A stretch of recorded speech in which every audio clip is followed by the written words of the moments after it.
Top of the morning to you, and welcome to the Rock and Roll Empower the Planet World Tour, where we travel all over the world and find people doing amazing things, empowering their community, and then we rock out with them.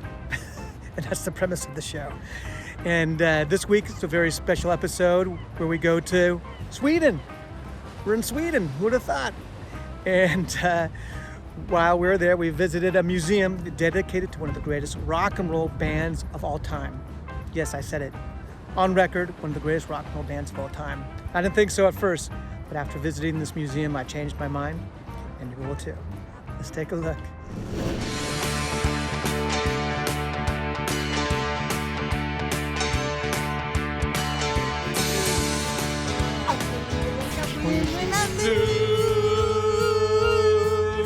Waterloo, I was defeated before the war.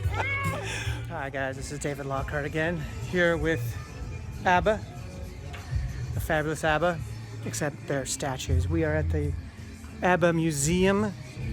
So many cool things, costume, music, dance. There's a little ABBA guy right there.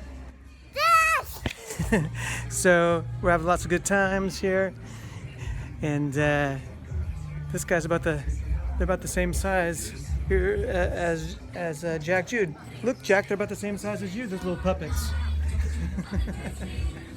All right, talk to you soon. ABBA, the Swedish Euro pop group, was among the most commercially successful groups in the history of popular music.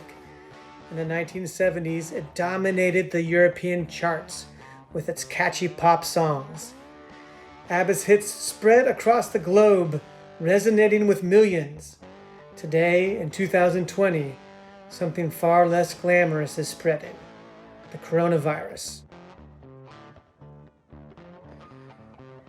When COVID-19 spread across the world, different countries adopted a range of strategies to deal with it.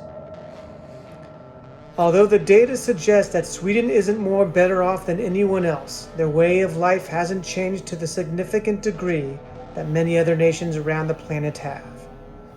We went to talk to some Swedes about how they're dealing with it all. Why do you think that Sweden has reacted differently from other countries in the face of the corona pandemic?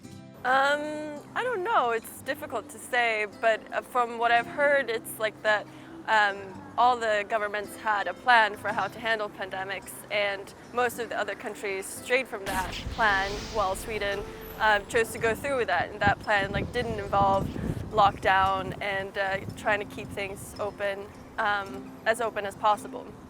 Like a lot of people in Sweden, I haven't really been that affected. I study at university, so of course all the classes had to go online. But in earnest, not that affected. Life in Sweden, it's pretty normal.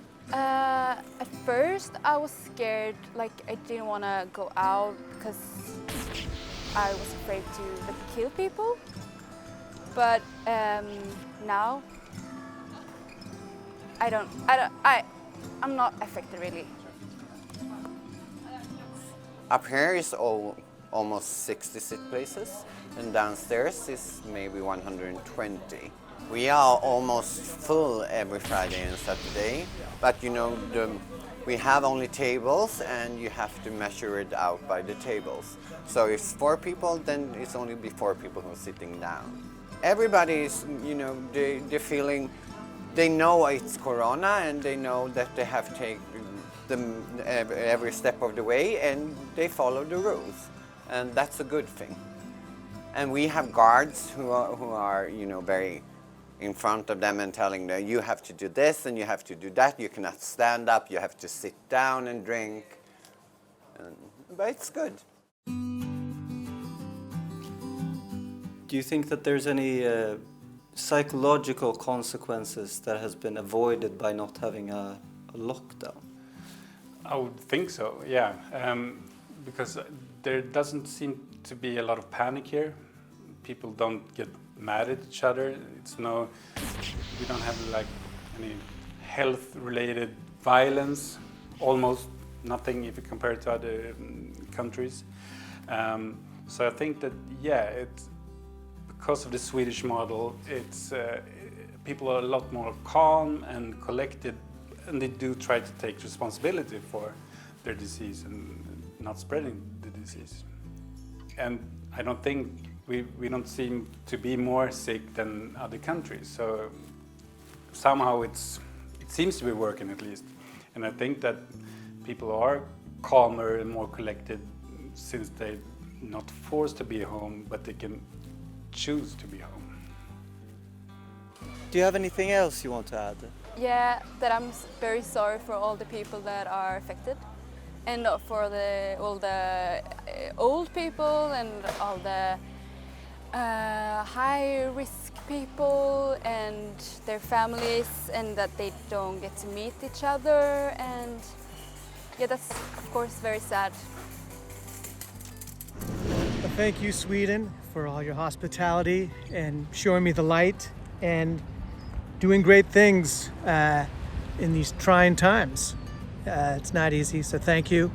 And thank you everyone who was a participant of the show. Thank you, ABBA. I know you're watching, so thank you. And we'll see you next week. Take care.